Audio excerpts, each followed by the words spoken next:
For months, Ayatu and Chad guarded their secret, meeting in the jungle's depths or among the Forbidden Ground's vine-choked ruins.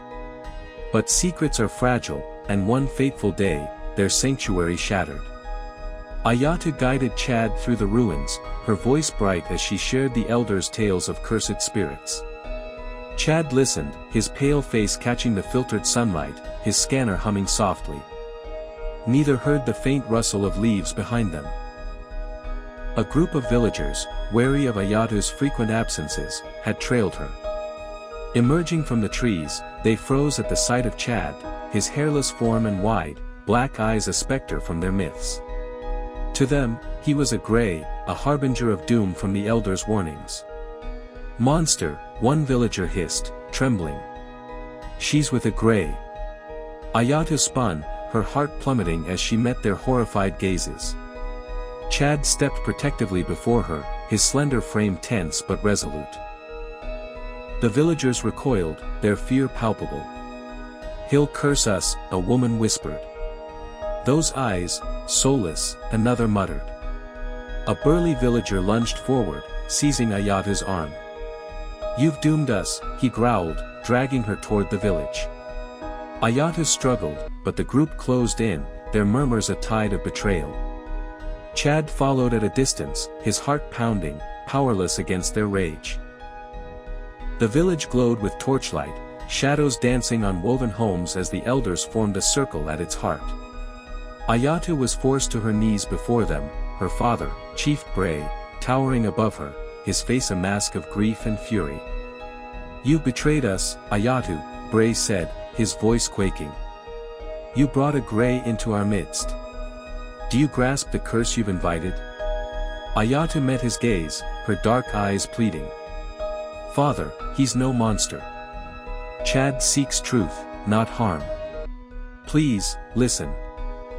"Truth," an elder barked, his finger jabbing toward her.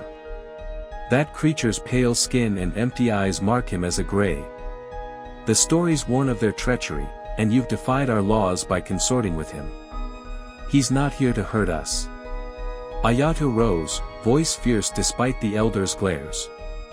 "He studies our past, who we were. If you just hear him, silence." Bray's roar cut through the night, silencing the crowd. He stepped closer, pain etching his features. "Your actions endanger us all. The Greys are a curse. You've betrayed your people, your family." Ayatu's voice broke, raw with defiance and sorrow. "I didn't betray you. I love him." A gasp rippled through the villagers, their murmurs swelling with shock. Bray's face drained of color, his voice a whisper. "You, what?" "I love him," Ayatu repeated, steady now. "Chad's not cursed. He's different, like me." Bray's eyes closed, his shoulders slumping under the weight of her words. When they opened, his gaze was steel.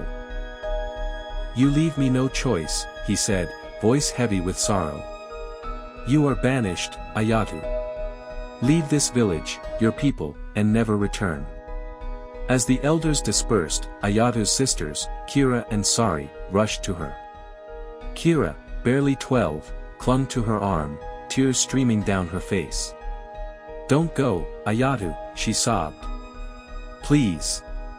Sari, older but no less fierce, glared at Bray. "She's your daughter. You can't do this." Their mother, Liha, stepped forward, her fur pale with anguish. "Bray, this is too harsh. She's young, reckless, but she doesn't deserve exile. She broke our laws," Bray said, weary but unyielding. "She brought a gray among us. The punishment stands. Let her undergo the cleansing ritual," Liha urged. "Let her atone and stay with us. Don't tear our family apart." Ayatu shook her head, her voice resolute. "No. I won't." The crowd stilled, stunned by her defiance. "I won't renounce him," Ayatu said, her eyes blazing. "If staying means lying about what I feel, I'd rather leave." Bray's jaw tightened, tears glistening in his eyes. "Then go," he whispered. And may the jungle be kinder than we have. Chad lingered at the village's edge, his presence a lightning rod for fear. Villagers shrank from him, their whispers venomous. When he leaned against a tree, a woman shrieked, "Burn it! It's tainted!" Kindling piled at the tree's base, flames roaring up its trunk as if purging a plague. The fire's heat stung Chad's skin, but he stood silent, his heart with Ayatu. Bray approached, his gaze hard. "Leave, Gray. You don't belong here. Return to your world and stay away." Chad met his eyes, then turned, the echo of Ayatu's sister's cries trailing him into the jungle. Ayatu strode into the jungle, her bow slung over her shoulder, her clothes all that remained of her life. Behind her, flames devoured her possessions, hammock, tools, water pouch, reduced to ash as the villagers declared them cursed. Smoke curled toward the twin moons, a bitter farewell. She didn't look back, her step steady despite the ache in her chest.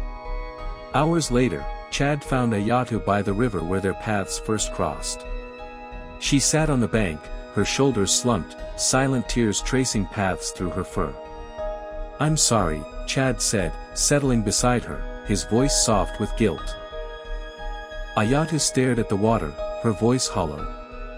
"They think I cursed them. My father, my sisters, they believe I'm a traitor." "They're wrong," Chad said, his tone firm. "You brought truth, not a curse. Their fear blinds them." Ayatu turned to him, pain raw in her eyes. "I have nothing now. No home, no family. You have me," Chad said, unwavering. "Come to Argob. I'll keep you safe. I swear it." Ayatu's laugh was bitter. "Your people will despise me as much as mine despise you. Then we'll face them together," Chad said, his hand finding hers. "You're not alone." For a long moment, Ayatu studied him, her gaze softening. She nodded, a faint spark of resolve in her eyes. "All right. Let's go." As dawn's first light pierced the canopy, Ayatu and Chad stood side by side, two exiles bound by love and a fragile hope for a world where they could belong.